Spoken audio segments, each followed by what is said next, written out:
I travelled to America to look at how the creation of the United States in 1776 fundamentally changed the way status was distributed.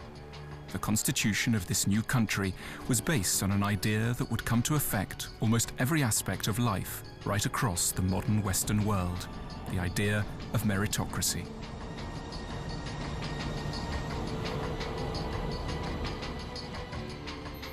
We hold these truths to be self-evident, that all men are created equal, that they are endowed by their Creator with certain unalienable rights, that among these are life, liberty, and the pursuit of happiness. Those words were first drafted by Thomas Jefferson in June 1776. In his autobiography, written at the end of his life, Jefferson explained that he had spent his career trying to create what he called an aristocracy of talent to replace the old aristocracy of privilege and, in many cases, of brute stupidity. He believed in the infinite perfectibility of every person. Talent belongs to everyone, he wrote. It is as much a part of a man as his arm or his leg. It belongs to everyone, to a greater or a lesser extent.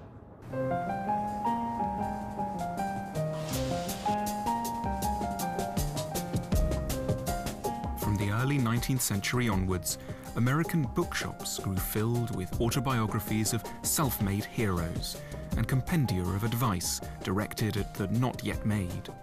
Morality tales which told of wholesale personal transformation and the rapid attainment of great wealth and immense happiness. The growth of the mass media helped ordinary Americans to start dreaming that they could one day have the same kind of life as the high-status people they read about.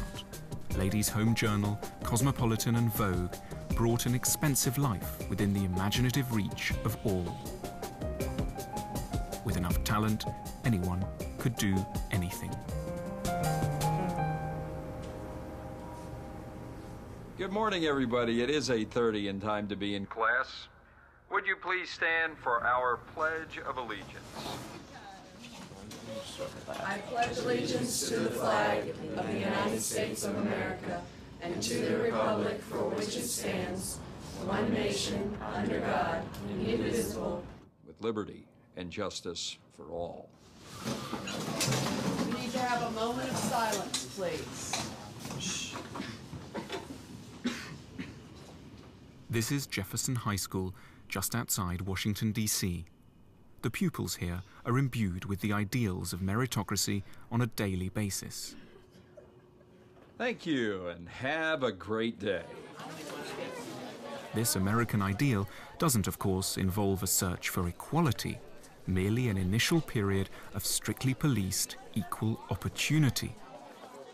If everyone has had the same chance to go to school and enter university and sit exams, then, so the idea goes, there will be perfect justice in any aristocracy that subsequently emerges among Americans.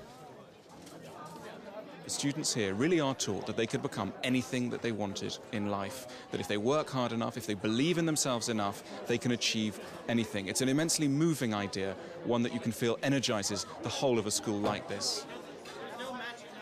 Every person of school age who enters this nation, no matter what their background, is welcomed into a school. And our public school system is that system that has open doors for every person.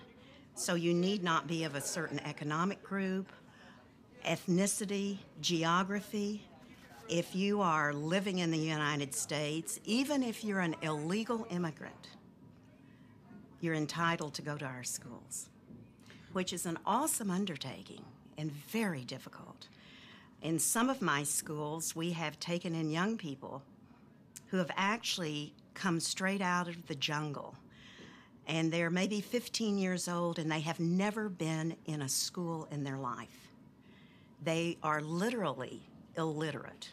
They do not read or write the language that they speak. And then we, of course, immerse them in English. Do you think the United States is a genuine meritocracy? We strive to be. It is an eternal goal, yes. Do you want your class to win money? Of course you do. Penny Wars is going through Thursday of this week. Put pennies in your class's locker and put other types of coins in other classes' locker to take away from their total. The winning class will be announced on J-Day. That would be the end of your morning announcements. Have a great day.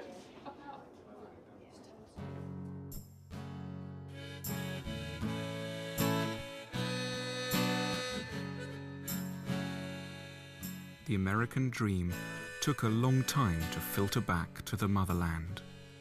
As late as the 1930s, over 150 years after the American Revolution, the English writer George Orwell complained that Britain was a country still filled with inequality, corruption, and injustice. But there was about to be a new pressure for change.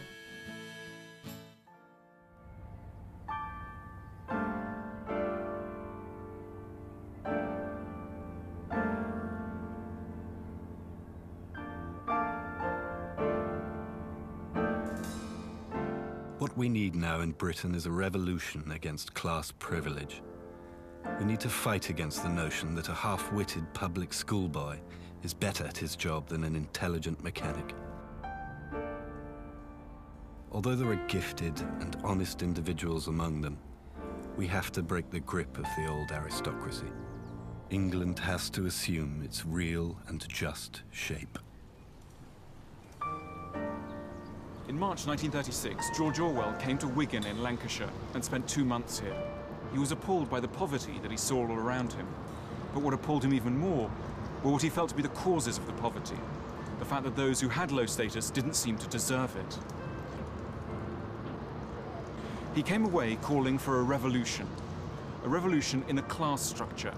This wasn't to be a violent revolution. He said there wasn't to be red flags and street fighting. But what he wanted, in his words, was a fundamental shift in power towards those in the society who deserve it. Things have largely gone George Orwell's way.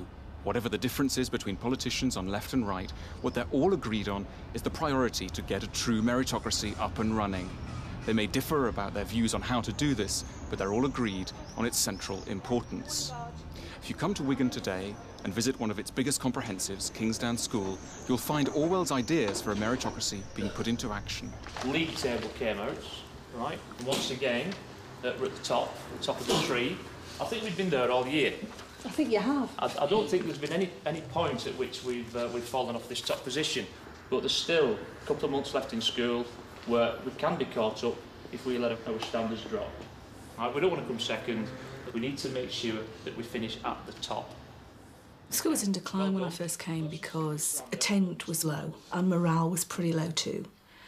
And I think the people in the community didn't have a very good image of the school, really, and didn't have an awful lot of confidence in the school, and things were a bit depressed.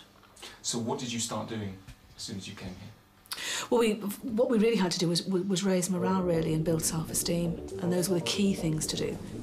To make sure that the young people felt valued and that the school was somewhere where they felt that they could succeed. So we took as our motto, your opportunity to succeed. Can we give those people a round of applause? 3 years ago, 10% of the students who left this school left with nothing, no qualifications at all. Last year, every single student left here with 4 GCSEs, and 96% had 5. Now, that's an astonishing improvement. And then there was a 400% increase in students gaining 5 or more GCSEs at higher grade passes. They have made tremendous strides forward. The benefits of a meritocratic system have been extraordinary. People who for generations were held down within a caste-like